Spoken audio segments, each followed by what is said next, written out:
What does the Bible describe Christian witchcraft? And how is it used in modern day Christianity? We're going to find out. Hello, I'm Randy Goodwin, and thank you for watching this video. First, I'd like to say that I was a charismatic believer for 35 years. And this video, in no way, shape, or form am I trying to point the finger or belittle somebody. That's not my intent. My intent for this video is to bring information to you so you can make an educational decision about yourself and what you want to do with your life. I'd like to talk about witchcraft in the local churches.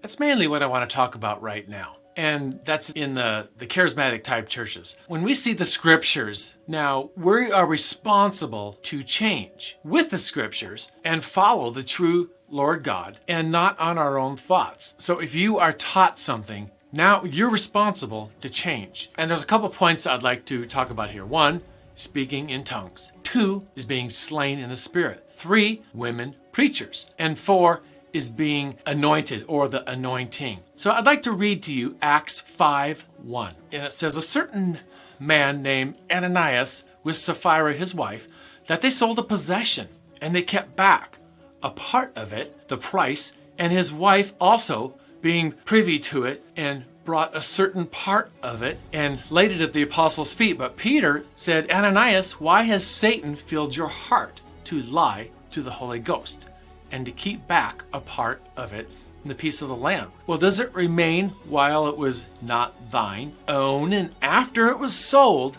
was not in thine own power? Why hast thou conceived this then in thy own heart? Thou hast not lied unto men, but lied unto God. And Ananias, hearing these words, he fell down, he gave up the ghost. He died. Well, that is the only reference in the Bible of being slain in the Spirit, where the Spirit of God came over someone and they died. Because of witchcraft, they disobeyed God. And there's no other scripture in the Bible that talks about somebody falling down, physically falling down when somebody prays over them, because the Holy Ghost comes on them and they get prayed and then they get slain in the Spirit. And that slain in the Spirit, it's witchcraft. It's not from God, and it's not in the written Word of God. I'm always going to go back to what's written in black and white in the scriptures. Not what we think it says, or not a description or anything, but what's written in black and white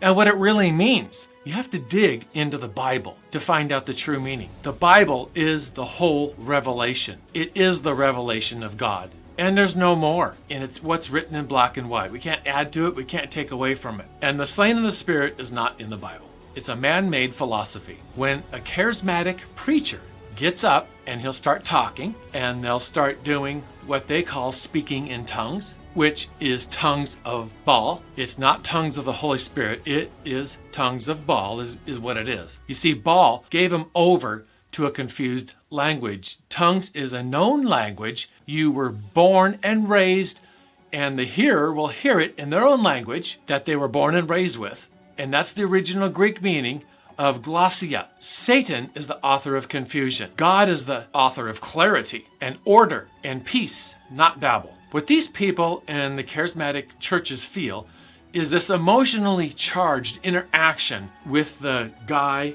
or the gal that's speaking. And what happens is their spirit and their flesh get united. And when the spirit and the flesh get united, they actually do feel something because an entity empowers them. And they can fall down.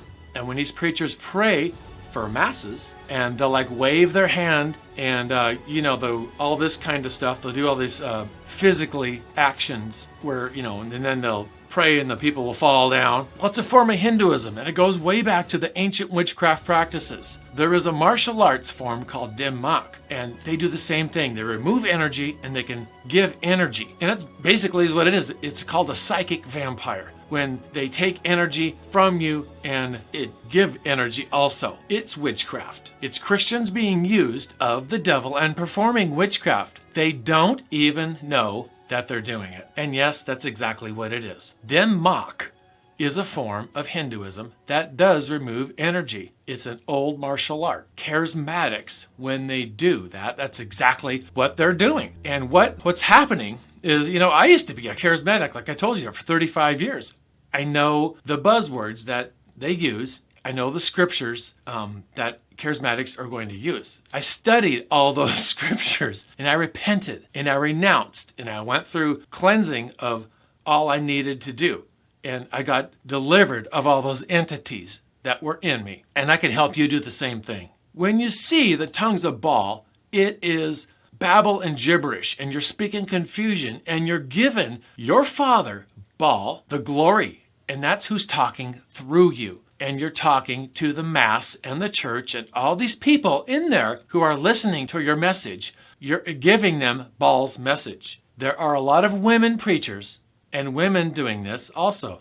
And they'll be up in front of lots of people. And they'll wave their hands and they'll do all these things. And you'll see all these people falling down. The first thing, there's no such thing as a woman pastor, apostle, or teacher.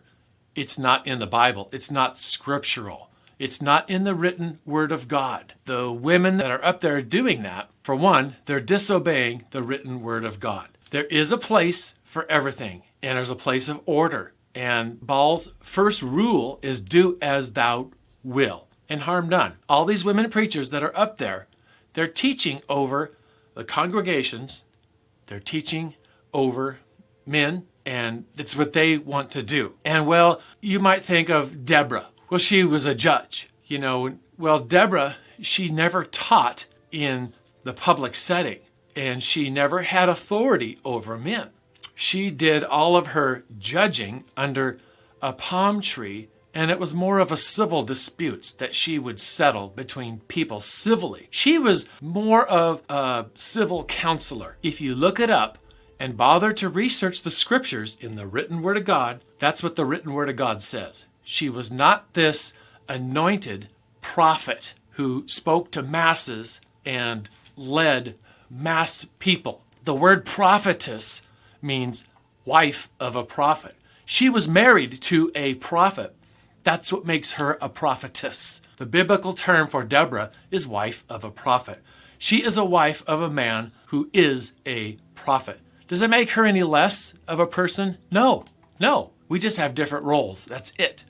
And we'll all be judged for the roles that we are commanded to stay in. Women don't want to obey 1 Timothy 2:11 when it says, "Let the women learn in silence with all subjection. But I suffer not a woman to teach, nor to usurp authority over the man, but to be in silence." They want to lead the masses. They want to do as thou will, just like Baal says. They want to get up there and wave their hand and do the psychic vampirism and remove energy, and the people will fall down and they cast out the demons and give the glory to God. That's a Christian witch is what this is. It's not from God. The Baphomet has a little bit of good in it and a little bit of evil in it to balance it out. And what goes up goes down. You need to repent and ask God to forgive you and obey the written word of God.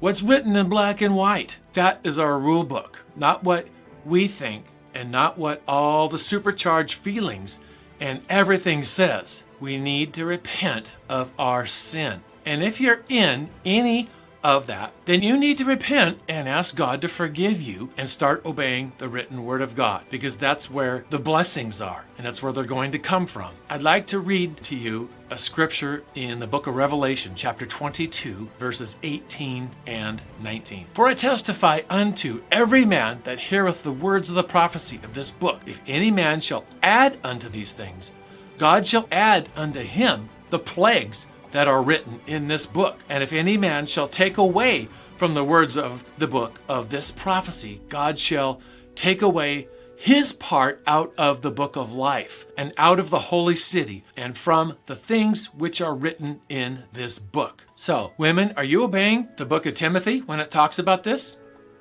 You can't say that it wasn't written for you, or that it was just for them and not for now, or God was saying something different. It's not saying what it was. Actually, that scripture does say what it is. It's a masculine word, and it's the same in the Hebrew as it is in the Greek. It's masculine. There's no way it can be interpreted any other way. Women preachers will measure worldly success with God's blessing over their life. But if you're disobeying the true Lord God and Father, then this world owns your success. Now, the anointing. The Old Testament describes anointing was done for somebody for a specific task, making them set apart. The New Testament points to one anointing, and that's the Holy Spirit that lives inside of you and makes you a reborn creature in Christ. In the Charismatic circle, they will say you should seek the anointing, and it's an outpouring of God's power to accomplish a task through the anointed ones. And they will say there's a corporate and individual anointings, and they've received by releasing your faith. That's how you can receive your anointing. Well, the Bible points that there's one anointing of the Spirit, and it points to one baptism. 1 John 2:27. But the anointing which ye have received of him abideth in you, and you need not that any man teach you, but as the same anointing teach you of all things, and is truth, and is no lie, and even as it hath taught you, ye shall abide in him. You see, what's written in black and white is the written word of God. And these are the rules that which we should live by. Either you choose to do it, or you choose not to do it. Do you want to obey the word of God, or do you want to do as thou wilt? Do you want to be a psychic vampire, or do you want to be obedient to the true Lord God and Father? Obeying the word of God makes us his children. Disobeying God's word is rebellion, and rebellion is the seed of witchcraft. Let's ask God to forgive us and obey the written word of God. If you need help in being free of this, I can help you. I can help you with the prayers necessary to do all this. God bless you. My name is Randy Goodwin. Thank you for watching this. Have a great day.